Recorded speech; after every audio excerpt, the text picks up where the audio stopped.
To begin, head over to the course resources, as always, and download the starting zip file for today's starting project. And once you've done that, go ahead and unzip the file and open it up inside PyCharm. Now, if we take a look inside the project folder, you can see we've got a bunch of images, which is going to be used for the buttons. And we've also got a lot of the code that we had created in our previous quiz project.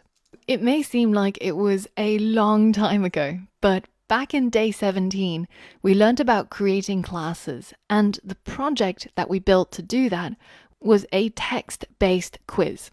And in fact, once you've downloaded and open up the starting file for today's project, you can actually run this program.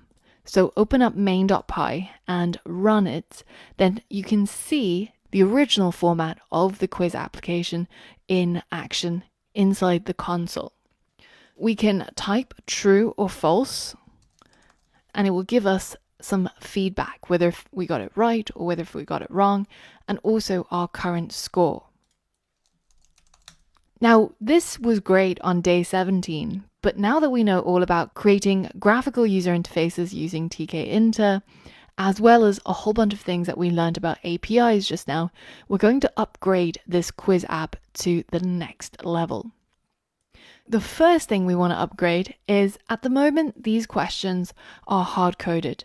So inside our data.py, you can see all of these questions as a list of dictionary objects. And at the time, the place where we got all of these questions from was in fact the Open Trivia database. But what we did here is we selected the number of questions we wanted, we selected the category that we wanted, and then we changed the type to true and false, and we said generate API URL. And then once that URL was generated, all we did was we put it into our browser, and we got this data, and we put it into our question data. Now, this, being hard-coded, is obviously never going to change. So what we want to do instead is we want to get 10 questions from the Open Trivia database, but this time we want to make a request to the API so that we always get different questions and different answers. The idea of this challenge is to modify the code in the data.py file to get 10 new questions using the Open Trivia database every time the program is run. Here's what your code should do after you've successfully completed the challenge. You'll still get a console-based quiz, but this time the text and the correct answer came from the Open Trivia database via an API call. You'll see that any symbol like single or double quotes will not be displayed correctly just yet, but getting the API call working is the first step and the goal of this challenge.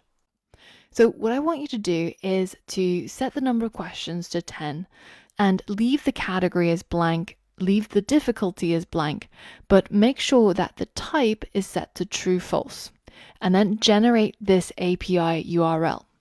Now remember what I said before, that the API endpoint is everything before the question mark. So this is the base URL that we're going to be working with.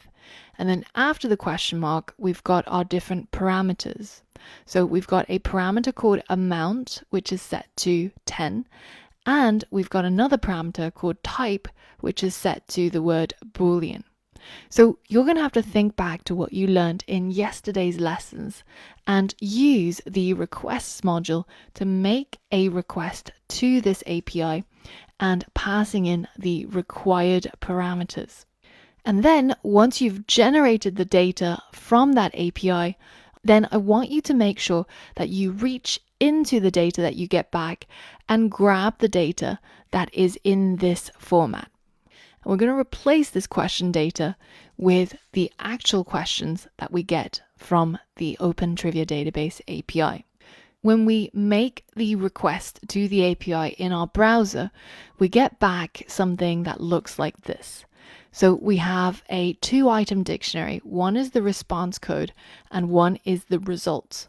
Now the value for this key results is the list of dictionary objects that we actually want, and it looks very similar in structure to this. So that is what we want. So everything inside here, basically. Now, we're going to still call it question data because elsewhere in our main.py, we're tapping into this data here. So make sure you name it the same. And once you've done this successfully, then you should be able to comment out all of this code here. And then simply run the program from main.py without any changes, and it should still work, but this time it should be using the questions and answers that you fetched from the API. This is a challenge for you, so I want you to pause the video, have a think about how you might do that, and complete the challenge.